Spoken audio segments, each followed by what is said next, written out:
Derrick White just finished up a series versus the Miami Heat where he averaged 26 points per 75 possessions on an absurd 74% true shooting, which currently leads all players in the postseason. Derrick White is one of, if not the most underrated player in the NBA. White is regarded as one of the best role players in the league, but that's vastly underrating his impact. In my opinion, he's an all-star caliber player who is playing on a very, very good team, so his box score stats don't pop out as much as others. In the regular season, he averaged a solid 17 points and 6 assists every 75 possessions, but he did it on 61% true shooting and under 2 turnovers a game. He also might be the best guard defender in the league right now. This is exactly what you want from a complimentary player like Derrick White when you have a superstar player like Jason Tatum. And while his efficiency and low turnover rate might be boosted a little because he plays with other great players, plus-minus impact metrics tend to rank him near the top of the league. He's 22nd in BPM, or box plus-minus, 16th in Raptor rating, and 23rd in EPM, or estimated plus-minus. In other words, these metrics paint him as a clear star. To sum up these metrics quickly, they use plus-minus and on-off data along with box score stats to estimate a player's overall impact for his team. Obviously, these metrics aren't perfect and depend on a player's role and the overall construction of the team, but they still do a good job of providing a basis for a player's value and can sometimes tell us what our eyes may be missing. Before we get into his scoring outburst versus the Heat, let's look at some defensive film first. Holiday misses the shot here, but watch White as he goes into a full sprint to track down the ball. And these are the type of little things that make White so valuable and why the Celtics are as good as they are. This time, White starts on Caleb Martin and navigates through a brush screen by Bam. He then gets switched on to Robinson, who quickly passes it to Bam and follows his pass for a DHO. And that slight wrap by White there is a veteran move that delays Bam from rolling for a slight second, leading to a steal for White. Here, Caleb Martin has White in space, but White does a great job of staying with him and forcing a tough shot. The Heat try to screen White twice on this play, but this is some of the best screen navigation I've seen, leading to another difficult shot for Martin. Screen navigation is one of the most important skills in basketball because it lets the big play drop coverage. So here, Horford can guard 2 at once and doesn't have to come up since White stays close to Martin. White navigates the screen here and then switches quickly to then perfectly navigate another screen. And I'm not sure why the Heat keep putting him in screen actions as the point of attack defender.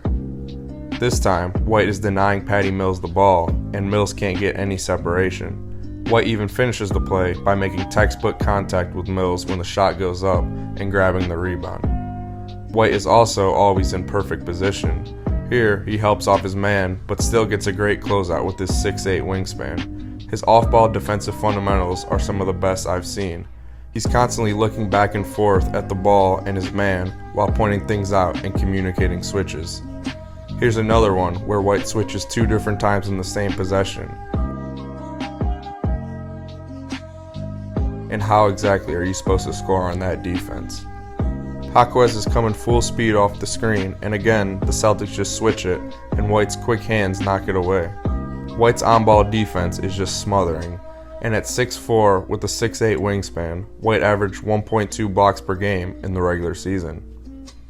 Bam nails him on a screen here, and how in the world does White recover to block this shot? And it's the same thing here. Unbelievable screen navigation and blocks another jump shot.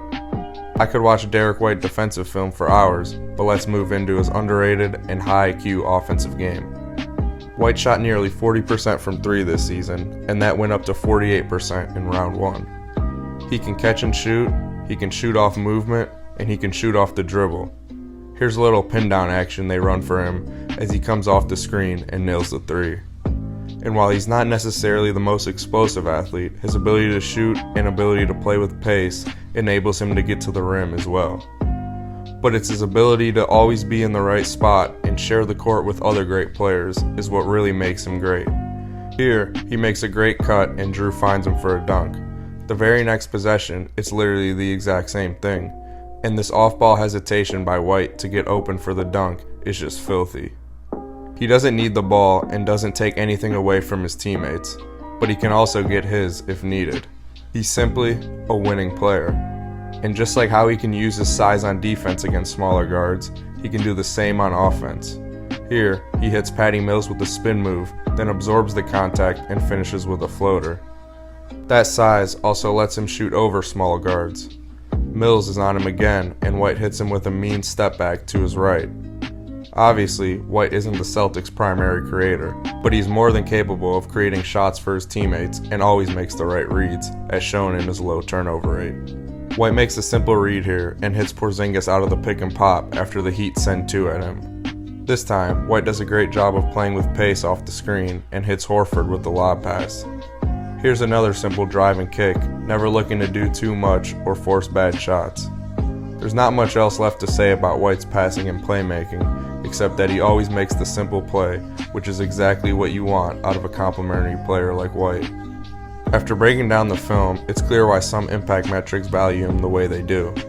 And while I still don't think that he's quite as good as they say, he's clearly an all-star level player, providing great value on both ends of the court. If you enjoyed this breakdown, please like and subscribe, as I will be breaking down more players, teams, and matchups as the playoffs progress. And as always, thanks for watching and have a great day.